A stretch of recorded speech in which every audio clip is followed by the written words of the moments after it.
بسم الله الرحمن الرحيم.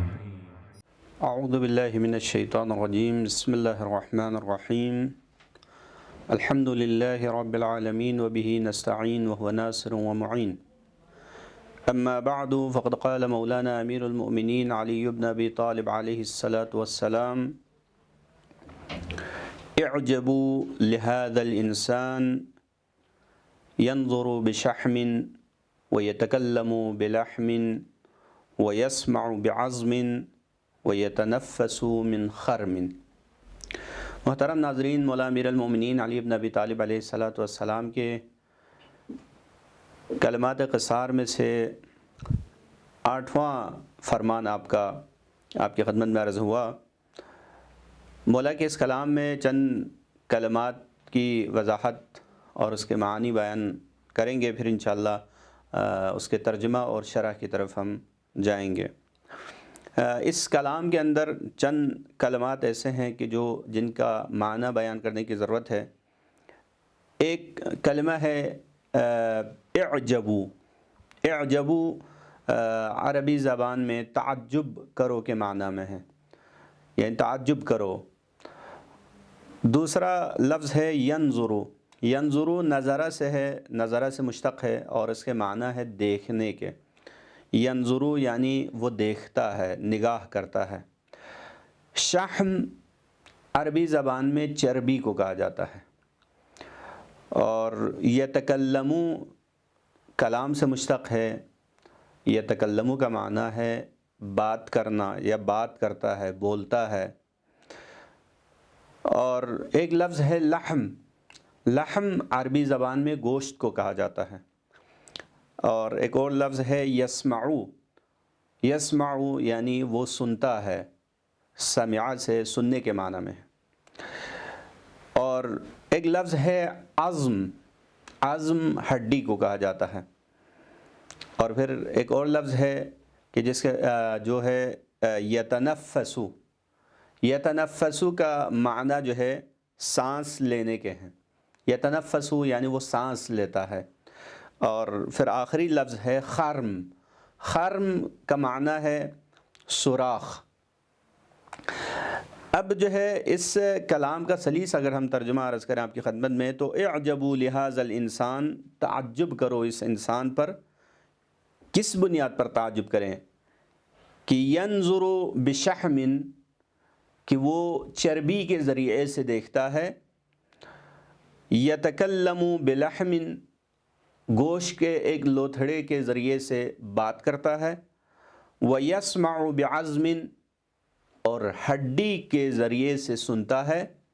وَيَتَنَفَّسُ مِنْ خَرْمٍ، اور ایک سوراخ کے ذریعے سے سانس لیتا ہے۔ اس کلام مبارک میں مولا امیر المومنین در واقع انسان کی 4 عظیم نعمتوں کا بیان فرما رہا ہے۔ یعنی انسان کے بدن میں جو موجود مختلف نظام ہے، سسٹمز ہے، ان میں سے 4 سسٹم کی گفتگو فرما رہا ہے، اور اس انسان کی عظمت کو در واقع بیان کر رہا ہے کہ سادہ سی نظر آنے والی یہ 4 چیزیں در واقع اپنے اندر کتنے عظیم نظام رکھتا ہے، کتنا عظیم سسٹم رکھتا ہے۔ تو لہٰذا انسان کی خلقت اور انسان کے وجود کے اندر موجود شگفت انگیز جو سسٹم ہے، اس کے اوپر تعجب کرنے کا مولا در واقع بیان فرما رہے ہیں۔ یعنی تعجب کرنے کا مطلب کیا؟ یعنی اس انسان کی عظمت کو سمجھو، انسان کی خلقت کی پیچیدگیوں کو سمجھو۔ مثال کے طور پر ان میں سے سب سے پہلی چیز جو مولا امیر المومنین نے فرمایا کہ ینظر بشحم، انسان کو دیکھو کہ چربی کا گولا ہے اس کے آنکھ کی جگہ، اور اسی کے ذریعے سے وہ دیکھتا ہے۔ اب چربی کے ذریعے سے دیکھنا، بظاہر تو چربی ہے، بظاہر تو ایک یعنی گوشت اور چربی اور رگوں سے مخلوط ایک شے ہے، لیکن اسی کے ذریعے سے انسان دیکھتا ہے۔ بس یقیناً اس کے اندر کوئی ایسا سسٹم ہے، کوئی ایسا نظام ہے کہ جس کی وجہ سے انسان اس چربی کے ٹکڑے کے ذریعے سے دیکھ سکتا ہے، لیکن بدن میں موجود دیگر چربی کے ٹکڑوں کے ذریعے سے نہیں دیکھ سکتا، یا حیوانات کے بدن میں موجود دیگر چربیوں کے ٹکڑوں سے نہیں دیکھ سکتا. بس اس کا مطلب ہے کہ اس چربی کے ٹکڑے کے اندر ایک خاص نظام موجود ہے, ایک خاص سسٹم موجود ہے. اگر آپ مثلاً ابھی خصوصاً اس دور میں آج کل کے معاشرے میں جب علم نے اتنی ترقی کی ہے اور جو ہے آنکھوں کے بارے میں اتنی تحقیقات وجود میں آئی ہیں کہ آج جو ہے وہ میڈیکل کی دنیا میں اگر آپ دیکھیں تو جو ہے نا آنکھوں کے مخصوص اسپیشلسٹ ہوتے ہیں. یہاں تک کہ جو ہے نا بعض جگہوں پر جو ہے فقط ایک آنکھ کے اسپیشلسٹ موجود ہے. یعنی دائیں آنکھ اور بائیں آنکھ میں بھی اتنے فرق ہے, اتنی چیزیں ایک دوسرے سے جدا ہے کہ اس کے لیے بھی الگ اسپیشلسٹ ہے, اس کے اوپر مستقل تحقیقات ہو رہی ہیں. بس آنکھوں کے نظام کے اندر اتنی پیچیدگی ہے کہ اگر ہم اس دنیا میں جا کر دیکھیں اور سوچیں تو یقیناً خدا کی اس خلقت کے پر انسان کو تعجب ہوتا ہے کہ خدا نے کتنی عظیم نعمت دی ہے ہمیں آنکھوں کی صورت میں, اور کتنا بڑا سسٹم اس کے اندر رکھا ہے. آپ اسی آنسو کا سسٹم دیکھیں کہ آنکھوں کے آنسو کیوں ہیں, آنسو پھر جو ہے نمکین کیوں ہیں آنسو آپ کے, ان سب کے اپنے فلسفے ہیں. آج علم نے اس چیز کو کشف کیا ہے, سائنس نے اس چیز کو کشف کیا ہے. آپ کی پلکیں کیوں اس طرح سے ہیں, آپ کی آنکھوں کے پپوٹے کیوں اس طرح سے ہیں, اس کا کیا فائدہ ہے. آپ کے آنکھوں کے جو ڈیلا ہے اس کے اندر کئی رنگ موجود ہے, وہ رنگ کیوں ہیں. تو یہ ساری چیزیں جو ہے در واقع اس کی حکمتیں ہیں. مولا امیر المومنین در واقع انسان کو اس چیز کی طرف ترغیب دلا رہا ہے کہ انسان اپنی ان حکمتوں کو جانو, اس نظام کو جانو جو خداوند عالم نے تمہارے وجود کے اندر رکھا ہے, کہ تمہیں نظر آنے بظاہر تو ایک بہت چھوٹی سی چیز ہے لیکن حقیقت میں دیکھیں تو بہت بڑی چیزیں ہیں اس کے اندر. اور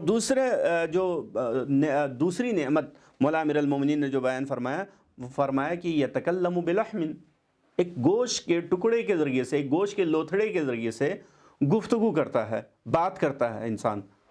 خوب یہ کیا ہے کہ انسان کے وجود میں, انسان کے منہ میں ایک گوشت کا لوتھڑا ہے, اگر اسی کو کاٹ کر دوسرا کوئی اور چیز اس جگہ رکھے, گوشت کا دوسرا لوتھڑا وہاں رکھے تو بات نہیں کر سکتا. بس اس کے اندر کیا سسٹم ہے کہ اسے کاٹنے سے وہ سسٹم میں خلل واقع ہو جاتا ہے, اس سسٹم میں ایک نقص وجود میں آ جاتا ہے. بس انسان کے تکلم کا جو سسٹم ہے, بصارت اور دیکھنے کی سسٹم آنکھ کے حوالے سے بیان کیا. اب بیان کر رہے تکلم کا سسٹم, گفتگو کرنے کا سسٹم, انسان کی آوازیں کس طرح وجود میں آتی ہے, اس کے بارے میں مولا امیر المومنین بیان فرما رہا ہے کہ اس کے بارے میں سوچو, اس کے اوپر تعجب کرو کہ ایک گوشت کا لوتھڑا زبانوں کے بیچ میں حرکت کرتا ہے تو الفاظ وجود میں آتا ہے. کتنی تعجب کی بات ہے. واقعاً اس کے اندر کیا سسٹم موجود ہے, کیا نظام موجود ہے, اس کے اوپر غور و فکر کرنے کی ضرورت ہے. انسان کو اپنے وجود کو پہچاننے کی ضرورت ہے, اپنی شناخت کرنے کی ضرورت ہے. پھر تیسرے جملے میں مولا امیر المومنین فرماتے ہیں کہ یسمع بعظم, کہ انسان جو ہے ایک ہڈی کے ذریعے سے سنتا ہے, یعنی کان کی جو ساخت ہے وہ ہڈی ہے. اب ہڈی کے ذریعے سے انسان سنتا ہے. سماعت کا نظام, یعنی انسان کے سماعت کا نظام کتنا پیچیدہ ہے, کس قدر انسان کے سماعتوں تک آواز پہنچتی ہے, اور وہ آواز جو ہے اس کے سگنلز دماغ تک پہنچتے ہیں اور پھر وہاں سے جواب آتا ہے اور انسان کو پہچان ہوتی ہے. خود کتنا پیچیدہ نظام ہے. تو اس کے بارے میں بھی مولا امیر المومنین فرماتے ہیں کہ اس کے اوپر بھی تعجب کرو, سوچو, غور و فکر کرو. پھر اس کے بعد آخری جملے میں مولا فرماتے ہیں کہ یتنفس من خرم, اور تعجب کی بات یہ ہے کہ انسان ایک سوراخ کے ذریعے سے سانس لیتا ہے. اسے نظام تنفس, سانس لینے کا نظام, سانس لینے کا سسٹم, آپ اس کے اوپر بھی تعجب کریں گے. یہ وہ نظام ہے. آپ دیکھیں سانس کی نالی کے اوپر زبان کے نیچے ایک تالو رکھا ہے, زبان کے اوپر. اس تالو کو اس لیے رکھا ہے تاکہ آپ کھانا کھاتے وقت وہ تالو جا کر حلق کے سانس لینے کی جگہ کو بند کر لے اور آپ کا کھانا حلق کی نالی میں نہ جائے, یعنی سانس کی نالی میں نہ جائے. خود اسی ایک چھوٹی سی چیز کو آپ تعجب دیکھیں, اس کا کام کیا ہے, کتنا بڑا کام ہے کہ اگر آپ کے اور میرے سانس کی نالی میں غذا کا ایک چھوٹا سا ٹکڑا جائے تو ہم سکتہ کر جائیں گے, مر جائیں گے, سانس گھٹ کے مر جائیں گے. لیکن خدا نے ایک ایسا نظام رکھا ہے کہ آپ کی سانس کی نالی بھی بند نہ ہو اور آپ کے غذا کی نالی بھی بند نہ ہو، دونوں ایک ہی جگہ سے جائیں، لیکن دونوں کا مجرا، دونوں کے جو ہے نا سانس کی نالی الگ ہو، کھانے کی نالی الگ ہو، لیکن بظاہر منہ تو دونوں جو ہے نا منہ کا سوراخ ایک ہی ہے۔ اب اتنے بہترین نظام رکھا ہے اس کے اندر، اور پھر سانس کی نالی پھیپھڑے تک جانا، اور پھیپھڑے کے جو اپنا کام ہے، اور باقی جو سانس کی نالیوں کے اندر تبدیلیاں وجود میں آتی ہے، جو یعنی نظام، جو سسٹم وہاں پر موجود ہے، اس کے اوپر انسان کو غور و فکر کرنے کی ضرورت ہے۔ لہٰذا ایک نقطہ یہاں پر چاروں جملات کے بعد ایک نقطہ جو اتفاقی ہے وہ یہ ہے کہ مولا امیر المومنین در واقع انسان کو اپنے وجود کے اندر موجود خدا کے مختلف نظاموں کے بارے میں، خدا کے مختلف بنائے گئے جو ہے نا سسٹمز کے بارے میں، خدا کی بنائے گئے ان نعمتوں کے اندر موجود فلسفوں کے بارے میں غور و فکر کرنے کی طرف دعوت دے رہے ہیں۔ کیوں؟ اس لیے کہ خدا کی نعمتوں کی طرف توجہ کرنا اور اس کے اندر غور و فکر کرنا خدا کی شناخت اور خدا کی معرفت کا باعث بنتا ہے۔ آپ قرآن مجید کے اندر دیکھیں تو قرآن مجید میں خداوند عالم نے زیادہ سے زیادہ اپنی شناخت کے لیے جو دلیلیں پیش کی ہیں وہ در واقع کائنات کے اندر موجود اشیاء کے ذریعے سے خدا کی شناخت کرانے کی کوشش کی ہے۔ پس یقیناً ہم ان موجودات کے ذریعے سے خدا تک پہنچنا ہمارے لیے بہت آسان ہے۔ انہی میں سے ایک خود انسان اپنے بارے میں فکر کرنا، اپنے وجود کے بارے میں سوچنا۔ لہذا مولا امیر المومنین نے ان چار چیزوں کو، جو کہ انسان کے لیے بظاہر تو بہت سادی چیزیں ہیں لیکن اس کے اندر ایک عظیم نظام موجود ہے، اس کی طرف توجہ دلاتے ہوئے مولا نے فرمایا کہ تعجب کرو اس انسان پر کہ جو ہے نا ایک چربی کے ٹکڑے کے ذریعے سے دیکھتا ہے، گوشت کے ایک ٹکڑے کے ذریعے سے بولتا ہے، ہڈی کے ایک ٹکڑے کے ذریعے سے سنتا ہے، اور ایک سوراخ کے ذریعے سے سانس لیتا ہے۔ والسلام علیکم ورحمۃ اللہ وبرکاتہ۔